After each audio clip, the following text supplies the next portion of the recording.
شہر کراچی نے کبھی بھی امن نہیں دیکھا۔ اس شہر نے مختلف ادوار میں خون ریزی، قتل و غارت، ٹارگٹ کلنگ، بھتہ خوری، اس سمیت بوری بند لاشیں، اور اس شہر کی سڑکوں نے خون کے سیلاب دیکھے۔ بم بلاسٹ سمیت بہت سارے ایسے معاملات مختلف ادوار میں دیکھے گئے۔ حالانکہ اس شہر میں کبھی بھی امن نہیں رہا اور نہ یہ شہر کبھی امن کا گہوارہ رہا، لیکن پھر بھی اس شہر میں حالات اتنے خراب نہیں تھے جتنے آج ہیں۔ 1980 کے وسط میں اس شہر نے بدترین حالات دیکھے اور کرائم کی شرح بڑھتی ہی گئی۔ یہ گراف ایک دم اتنا ہائی ہوا کہ علاقہ مکین اور شہر کے باسی پریشان ہو گئے کہ جائے تو جائے کہاں، کرے تو کرے کیا۔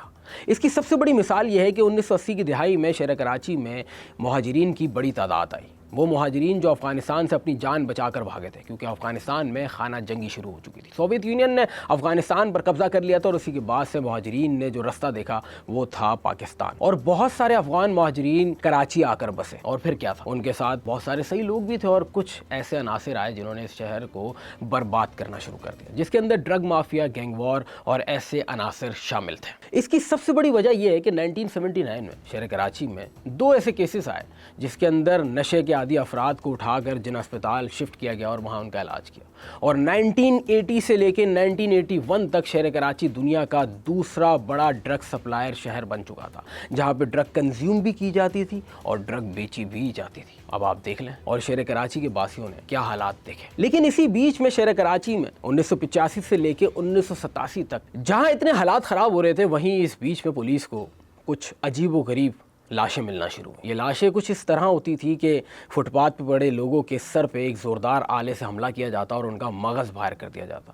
یہ 1-2 لاشیں نہیں تھیں، کہیں پر 2 لاشیں، کہیں 3، کہیں 4، اور ایک رات کے اندر متعدد قتل ہو جاتا ہے۔ شہر کراچی کے اندر باقاعدہ طور پہ ایک ڈر کی فضا گونجنے لگی، لوگوں نے گھروں سے باہر آنا بند کر دیا، اور یہ ہوا 1985 سے لے کے 1987 کے یعنی 1987 کے آخر تک۔ کوئی سیریل کلر یا کوئی سائیکوپیتھ تھا جو اپنے ہاتھ میں کوئی آلہ لے کے گھومتا تھا اور خانہ بدوش لوگ جو فٹ پاتھ پر سو رہے ہوتے تھے ان کے سر پہ یہ چیز مار کے ان کو ہلاک کر دیتا تھا، اور اس کا دورانیہ بڑھتا ہی چلا گیا۔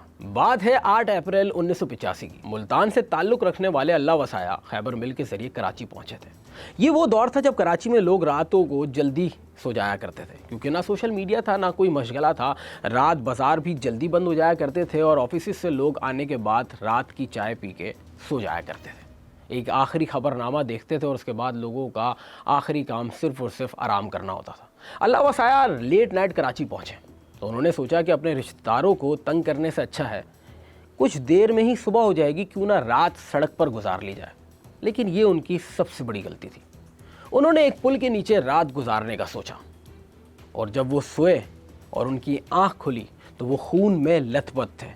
ان کے الفاظ ہیں کہ ایک زوردار ضرب ان کے سر پر پڑی اور ان کے سر سے خون زارو قطار جاری ہونے لگا، اور جب انہوں نے آس پاس نظر گھمائی تو ساتھ 2 اور خانہ بدوش شخص لیٹے ہوئے تھے جن کی حالت بہت غیر تھی اور جو اس ضرب سے ہلاک ہو چکے تھے۔ 19 اپریل کو یہ پہلا واقعہ شہر کراچی میں پیش آیا۔ صبح پولیس نے اس واقعے کی تفتیش کرنا شروع کی تو بہت سارے حیران کن حقائق سامنے آئے کہ کون ایسا شخص ہے جو ہاتھ میں ایک بھاری بھرکم چیز لے کے گھوم رہا ہے اور شہر میں لوگوں کو مار رہا ہے۔ لیکن چونکہ پہلا قتل تھا اور پولیس تو ہمیشہ معاملہ بڑھنے کے بعد ہی آتی ہے، تو اسی وجہ سے اس معاملے کو زیادہ اٹھایا نہیں گیا۔ اور اسی واقعے کے 2 دن بعد کلفٹن برج کے چند قدم دور ایک درگاہ کے احاطے میں پولیس کو 2 مزید لاشیں ملی۔ ان کو بھی اسی انداز میں قتل کیا گیا تھا۔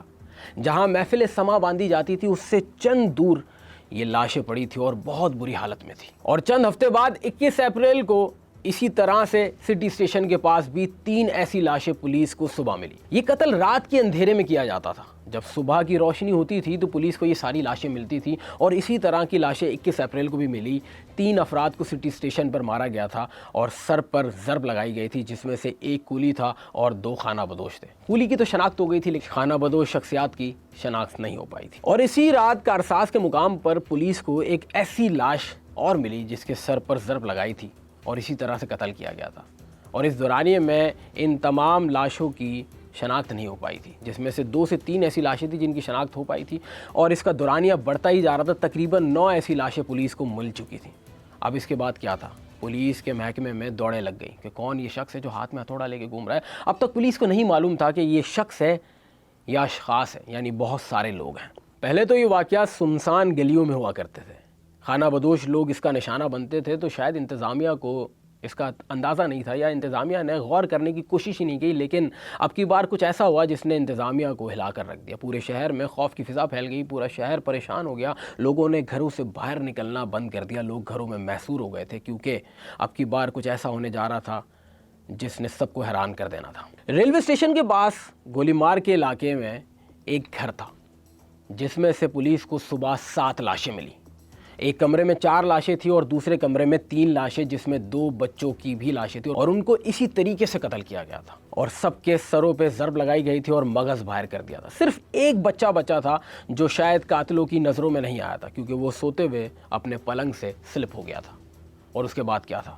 لوگوں نے اپنے گھروں میں کنڈیاں لگانا شروع کر دی۔ پہلے کراچی شہر میں آپ کو اس طرح کی لوہے کی جالیاں نہیں ملتی تھی، لیکن اس گروپ کے آنے کے بعد یا اس شخص کے آنے کے بعد لوگوں نے اپنے گھروں میں جالیاں لگانا شروع کر دی۔ لوگوں نے اپنے گھروں میں تالے لگانا شروع کر دی کیونکہ لوگوں کو یہ ڈر تھا کہ کوئی ایسا شخص گھوم رہا ہے جو پراسرار اور بےایمانہ طریقے سے لوگوں کو قتل کر رہا ہے۔ اب کراچی پولیس کو اس حوالے سے پریشر آنا شروع ہو گیا کہ بھائی پتہ لگائیں کہ یہ کون شخص ہے اور یہ کون سائیکوپیتھ ہے جو اس طرح سے لوگوں کو مار رہا ہے اور جس کا نشانہ پہلے تو خانہ بدوش بنتے تھے، اب اس نے علاقوں اور گلی محلوں کا رخ کرنا شروع کر دیا۔ زیادہ تر اس کے شکار بچے، بوڑھے اور وہ لوگ ہیں جو گھروں سے باہر سوتے تھے۔ اس معاملے کے اوپر بہت سارے ریمرز ہوئے لیکن کوئی بھی بات کسی بھی نہج پر نہیں پہنچ رہی تھی۔ کہا گیا یہ انڈین ایجنسی کا کام ہے، کسی نے کہا یہ افغان ایجنسی کا کام ہے کیونکہ اسی ٹائم پہ افغان مہاجرین پاکستان آئے تھے، لیکن پولیس کو کوئی ٹھوس ثبوت نہیں مل رہا تھا۔ پولیس اس شخص کی تلاش میں ہی تھی کہ اچانک سے پولیس کے پاس خبر آئی کہ ایک گدھا گھر ہے جس کے سر پہ ایک ضرب لگائی گئی ہے اور وہ زندہ حالت میں مل چکا ہے۔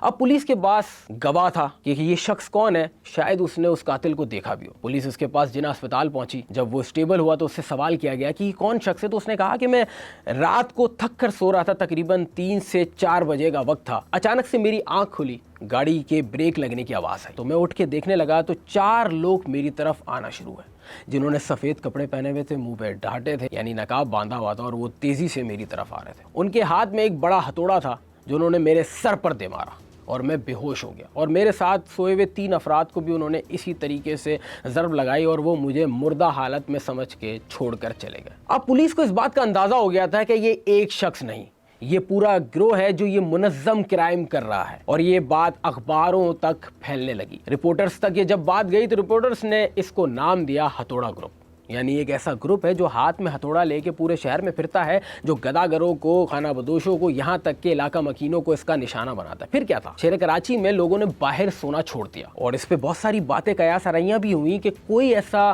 مافیا ہے جو رات میں نقل و حرکت کرتا ہے، وہ نہیں چاہتا کہ نائٹ لائف ہو اس شہر کی تاکہ وہ اپنا کرائم سر انجام دے سکے۔ اب پولیس کے پاس ٹھوس ثبوت تھا کہ یہ کوئی ایک بندہ نہیں، یہ پورا گروہ ہے۔ اور اس کے بعد کیا تھا؟ پولیس نے ہر جگہ، ہر گلی محلوں میں پیٹرولنگ شروع کی، ناکے لگائے، لیکن یہ گروپ پولیس کے ہاتھ نہیں آیا۔ یہ قتل کچھ عرصے کے لیے رک گئے، لیکن 1986 کے وسط میں ایک بار پھر سے ان قتلوں کا دورانیہ شروع ہوا اور شہر کراچی کے باسی ایک بار پھر خوف و ہراس میں آ گئے۔ پولیس حرکت میں آئی لیکن یہ گروپ ہاتھ نہیں آیا۔ بہت لوگوں کی گرفتاریاں کی گئی، بہت ساری باتیں کی گئیں، بہت ساری قیاس آرائیاں ہوئیں، بہت ساری گرفتاریوں میں کافی سیریل کلرز پکڑے گئے، لیکن پھر بھی نام نہیں آیا۔ اس کے بعد راولپنڈی، فیصل آباد اور ملتان میں بھی ایسے واقعات پیش آئے اور اچانک سے ان واقعات کا دورانیہ ختم ہو گیا۔ شہر کراچی میں پھر پولیس کو فٹ پاتھ پر کوئی لاشیں نہیں ملی۔ حالانکہ ایسی بہت ساری باتیں سامنے آئی، کہا جاتا تھا کہ لیبیا سے تعلق رکھنے والی انٹیلیجنس ایجنسی کی یہ کام ہے، وہ رات میں اپنے لوگوں کو یہاں بھیجتی اور وہ قتل و واردات کرتے اور صبح لیبیا کے لیے روانہ ہو جاتے۔ اس کی خاص وجہ یہ تھی کہ اس دور میں پاکستان اور امریکہ کے تعلقات سوویت یونین کی وجہ سے بہت اچھے تھے اور اسی وجہ سے جیلسی میں لیبیا کی ایجنسی یہ کام کر رہی تھی، لیکن اس کا ابھی تک کوئی ٹھوس ثبوت نہیں آیا۔ سالوں گزرنے کے بعد بھی کون اس کے پیچھے تھا کسی کو نہیں پتہ چلا۔